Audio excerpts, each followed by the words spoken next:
Hello lovely simmers, SimsEclaire here and welcome back to my channel. For today's save file build, we are building our last home in the kind of poorer area of Oasis Springs.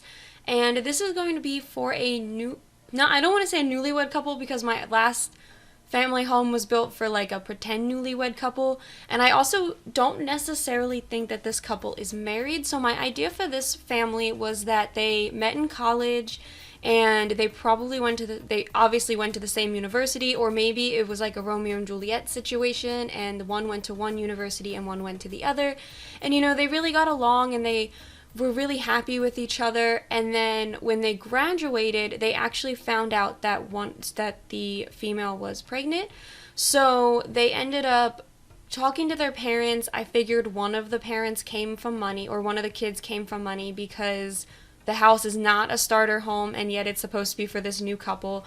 But they talked to their parents. Their parents were like, oh, well, there's this new development going on in Oasis Springs. We can get you one of their cheaper homes. We can help you figure this out. So they got this lot and this home in the less affluent area of Oasis Springs, and this is where they're going to raise their child. So the exterior of the build is actually where the majority of the money went into it. So this build is very much the curb appeal of the rest of Oasis Springs, and I did that on purpose because I wanted there to be a juxtaposition between the people who were living on the inside and the curb appeal on the outside, because since Oasis Springs is this new development, there's certain rules that the families, or like the exteriors of the homes, have to follow because of the homeowners association. And I figured that the grandparents, or the parents of the new couple, were like, this is the place you have to live because this is the nicest neighborhood. This is like up and coming. This is beautiful. We want to say that our kids live here, but it's not really the parents' style. So the exterior of the home is very basic. It's very modern. It has the same plans as every other house on the street. It has a little bit of a lighter exterior. This home isn't as dark as the others. The other ones I used a lot of dark wood. This one is very light.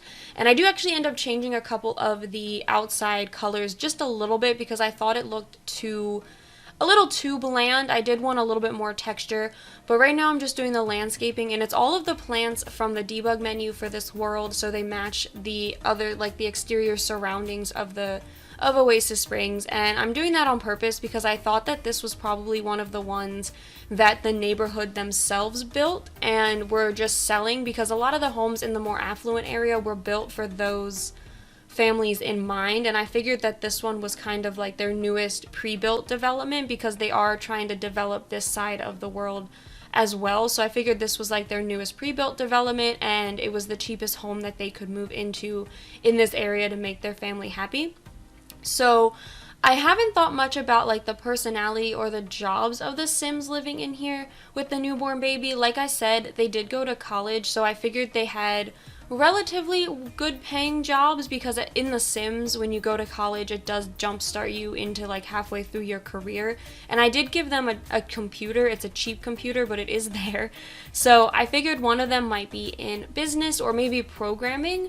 There is a couple of, well, there is no gaming stuff actually. So if they are a programmer, I don't think they game. I think they're like a tech startup programmer. I think that's one of the careers in the tech program. And then maybe the mom was in school. If we're going with the enemies to lovers, she would have been in Brightchester, which is like a liberal arts school. So maybe she's a writer, or she's a painter, or she's like a very artistic type of human. So it's a little bit of they have a different vibe, and that you can kind of see that in some of the furniture pieces, like this movie hangout table that I picked up. I figured that she probably brought that from her dorm room.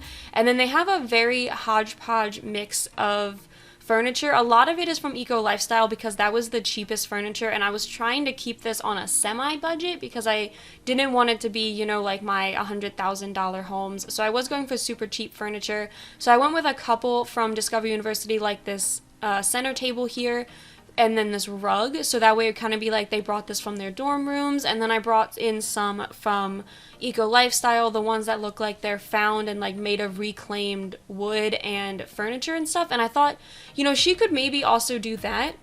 She could fabricate things and craft things. since, you know, she is from Brightchester, so that maybe she made this furniture when she found out they were going to be moving into this new home. So that's kind of a fun storyline. And then over here, I give them a small TV. I don't give them any gaming stuff or anything, just this small eco lifestyle TV. And then a couple of plants, again, all from Discovery University, because A, I really like these plants, and B, I thought it fit with their storyline really well. And then I also put up a picture of San Myshuno because I thought that they probably had wanted to move to the big city, because if you think about it, both of their careers, whether she's a painter or a writer, and if he is a tech person, both of their careers kind of lend more towards being in a city, or at least starting out in a city, than living in suburbia. So I definitely thought that they had maybe talked about having these big dreams of moving to the city together, and maybe not staying together, but keeping in touch and then seeing how things went with their relationship. And then she got pregnant, so they had to kind of change their relationship a little bit, and I think that that might have strained it. Maybe when I do the relationships and everything, they won't be as high as a normal couple would be, because both of their dreams had to kind of switch and change because of what happened. And they're not mad at each other for it. They understand that it was both of their faults, but they're definitely a little bit more strained. And, you know, now they're strained on money as well. So I think that that could be a nice, interesting storyline to play. And then, like I said, they're also two different types of people. One of them's from Brightchester, one of them's from Foxbury, so they already might not have too much in common, so I think that it could cause quite a couple of issues. But that's just what I was thinking for the family that was going to live here. I know I said that their story wasn't fully fledged out, and then as I've been sitting here talking to you, I've totally just like fledged it out in my brain. But that's part of the reason why I like doing voiceovers like this, is because even if not everything is set in stone, but when I rewatch the build or when I talk about the build, things just kind of start to come together that were semi in my brain while I was building, but I hadn't quite thought about it fully. But yeah, let me know what you guys think of that story, if you guys are going to be interested in playing with this family when I upload my save file.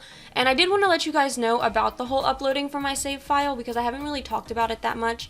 I do have a Sims file share account, so it'll probably end up being a Sims file share file. I know that I just said file twice, but it'll probably end up being saved and downloaded through Sims file share if I can figure out how to get it to work.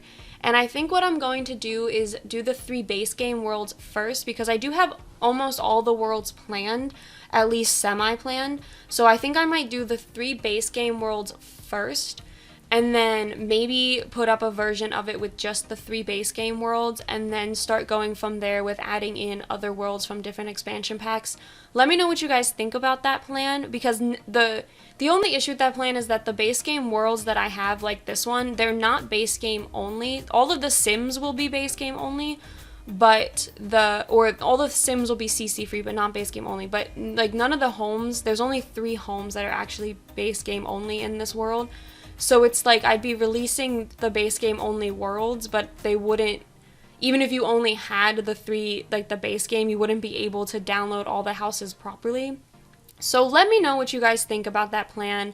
I could go back and change all of them to being base game only, but that would take a lot of work.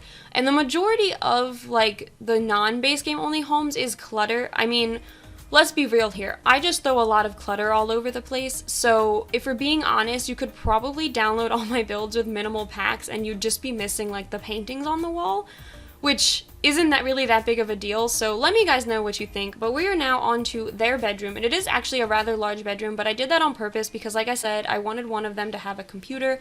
So I did want to make sure that I had enough space for that, because initially I was going to make the nursery an office and have it be like they had started with an office and then changed it over to a nursery, but I liked the idea better that they only moved into this house because she became pregnant, so I decided just to nix that and put the desk inside of the bedroom.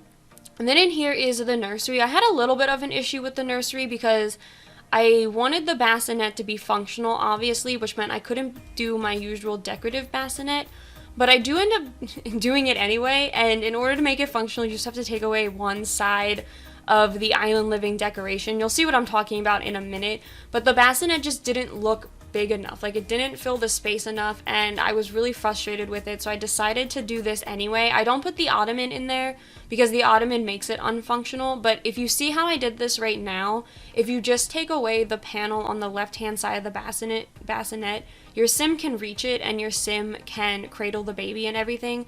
So it's functional as long as you take away that one side, but I needed it to fill up more space. And then going over here, we are just doing a little bit of a reading corner. I did put a rocking chair in here as well because I think that just fits a nursery. And now we are going on to the exterior. The exterior is very simple. I started to quickly realize that I was slowly running out of money to make this seem feasible for a couple's first home.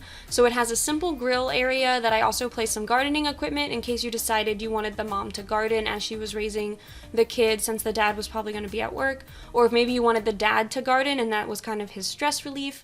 And then I also add a couple of seating areas, but besides that, that is it for this build. So I hope you all enjoyed this one. If you did, please be sure to leave a like and subscribe to my channel, and I will see you all next time.